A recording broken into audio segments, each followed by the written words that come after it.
Budi Utomo.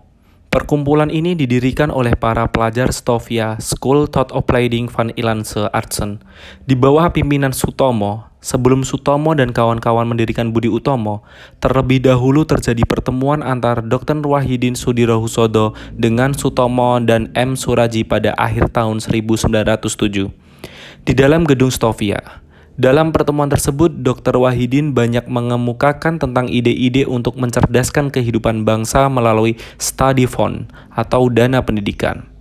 Sebelumnya, Dr. Wahidin Sudirohusodo telah berkeliling Jawa untuk menawarkan idenya membentuk study fund. Gagasan study fund bertujuan untuk menghimpun dana guna memberikan beasiswa bagi pelajar yang berprestasi, namun tidak mampu melanjutkan studinya. Dari pihak Sutomo dan para pelajar Stovia telah tertanam rasa nasionalisme untuk berbangsa dan bernegara. Hal ini disebabkan bahwa para pelajar Stovia telah banyak mengetahui perjuangan di negara-negara lain melalui berbagai buku bacaan yang diperolehnya. Dengan demikian, antara gagasan Dr. Wahidin dengan gagasan Sutomo dan kawan-kawan itu sangat cocok. Tidak lama kemudian, akhirnya Sutomo dengan M. Suraji berhasil mengadakan pertemuan dengan kawan-kawan pelajar Stovia lainnya untuk membicarakan tentang berdirinya organisasi yang bersifat nasional itu. Pertemuan tersebut diselenggarakan secara non-formal pada hari senggang, dengan mengambil tempat di salah satu ruang, yaitu ruang anatomi Stovia. Hasil pertemuan itu sangat positif dan berhasil mendirikan organisasi yang diberi nama Budi Utomo. Budi Utomo menjadi organisasi pergerakan nasional yang didirikan pada tanggal 20 Mei 1908 di Jakarta.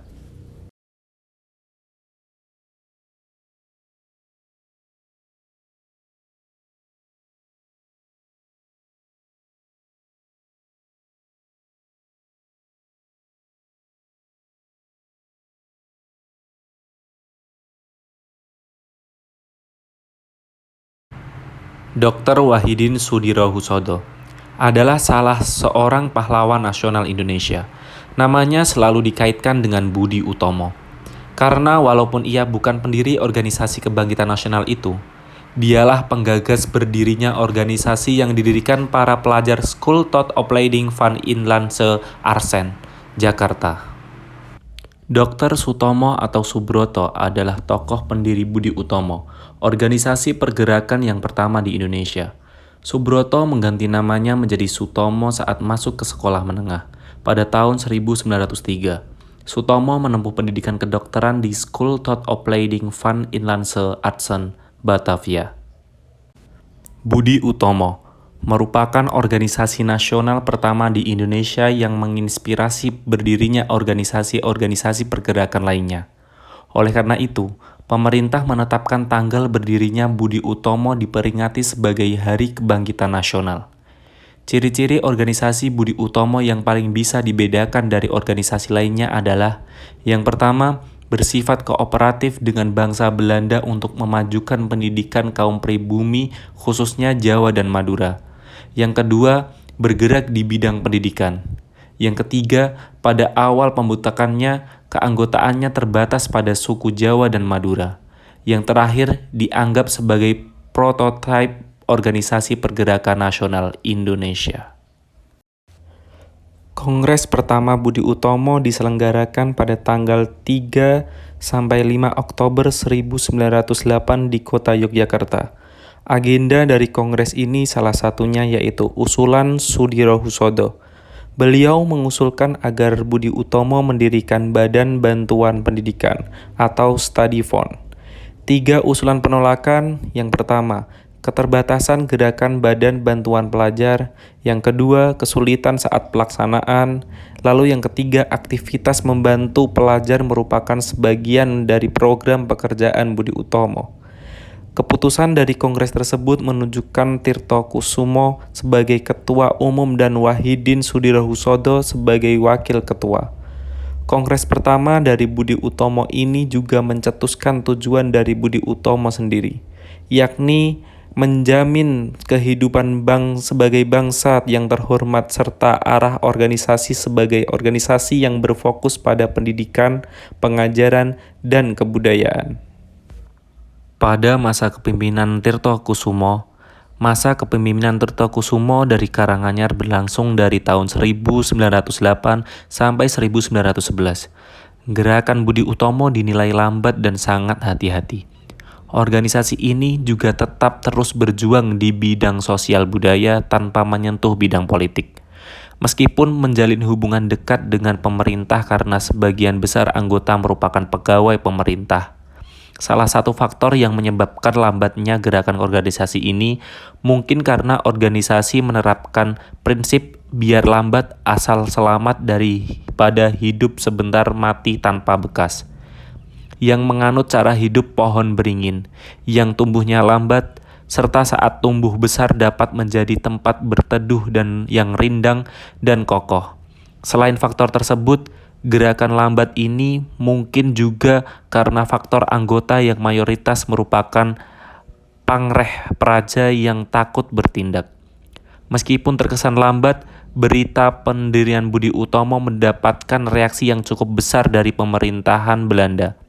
Akibat pergerakannya yang lambat ini, beberapa anggota keluar dari keanggotaan Budi Utomo, seperti Cipto Mangunkusumo dan Ki Hajar Dewantara.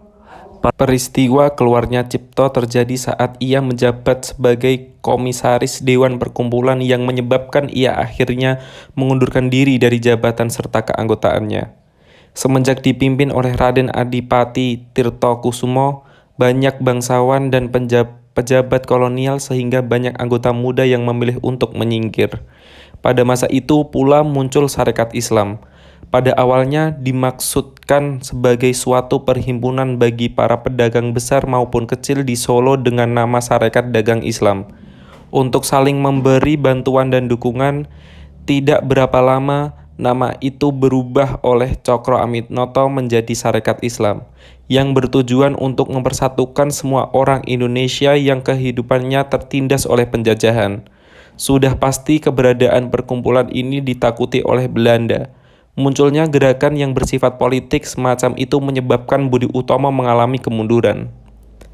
Pada masa kepemimpinan Pangeran Aryonoto Dirjo, setelah mengalami kemunduran, akhirnya kepemimpinan Tirto Kusumo digantikan oleh Dirojo pada tahun 1911 karena tidak sanggup lagi mengikuti arus dalam pergerakan Budi Utomo. Kepemimpinan Dirojo dinilai terlihat mengambil sikap dan progresif. Pada masa kepemimpinannya, Budi Utomo berhasil mendirikan 3 sekolah, yaitu 1 di Solo dan 2 di Yogyakarta. Pencapaian ini dapat diraih berkat bantuan Hamengkubuwono VIII yang memberikan bantuan tanah sebesar 100.000 gulden Belanda dan hibah sebesar 45.000 gulden Belanda. Sudirohusodo pun juga berhasil mewujudkan gagasannya dengan mendirikan Badan Bantuan Pendidikan atau Study Fund yang bernama Dharmawara yang mendapatkan bantuan dari pemerintah sebesar 50.000 gulden Belanda.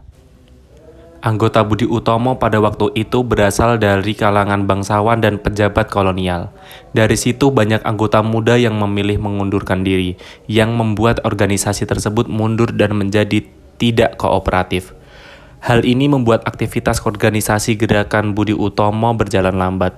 Tidak sampai di situ, gerakan kegiatan yang hanya sebatas penerbitan majalah bulanan Kiorou Desa dan Potensi Pendidikan menjadikan organisasi ini disebut-sebut tidak berpengaruh bagi rakyat menurut pemerintah saat itu. Namun fase ini tidak berlangsung lama. Setelah tahun 1912, terpilihlah pemimpin baru yaitu Noto Dirojo. Dengan perkembangan penting, namun dengan banyaknya organisasi perjuangan seperti Sarekat Dagang Islam yang berdiri, eksistensi Budi Utomo semakin menurun. Meskipun kisah perjuangan organisasi Budi Utomo masih terus berlanjut, tidak hanya Sarekat dan Islam, juga terbentuk Indische Partik yang mengambil alih ruang politik lebih dari Budi Utomo. Melalui ini, Budi Utomo menyadari pentingnya organisasi gerakan bagi rakyat, membuat tahun 1920-an terbuka untuk menerima ke semua kalangan. Budi Utomo diakui sebagai organisasi resmi pada bulan Desember 1909 yang merupakan strategi politik etis dari Belanda kepada Budi Utomo. Dukungan dari pemerintah ini membuat Budi Utomo sering disangka sebagai organisasi boneka kolonial Belanda oleh masyarakat Bumi Putra. Budi Utomo mulai kehilangan kendali pada tahun 1935 dan memilih bergabung dengan organisasi lain, yaitu Partai Indonesia Raya atau Parindra. Namun berkat kehadiran Budi Utomo dapat menginspirasi putra-putra Indonesia untuk mendirikan organisasi lain seperti Jong Sumatra, Jong Ambon, Sedio Tomo, Muhammadiyah, dan lain-lain. Hal ini juga membuat kemerdekaan semakin di depan mata. Faktor-faktor yang menyebabkan berakhirnya organisasi Budi Utomo adalah: yang pertama, lebih maju pendidikan kaum priai daripada rakyat jelata. Yang kedua, keluarnya anggota Budi Utomo dari kalangan mahasiswa. Ketiga, ada kesulitan keuangan. 4. Dekat dengan pemerintah Belanda. 5. Orientasi gerakan yang mengarah ke politik. 6. Ada sikap Tirtokusumo yang lebih memperhatikan kepentingan pemerintah kolonial Belanda. 7. Bahasa Belanda lebih diprioritaskan daripada bahasa Indonesia. Yang terakhir, priai lebih mementingkan posisi ketimbang kepentingan nasionalisme.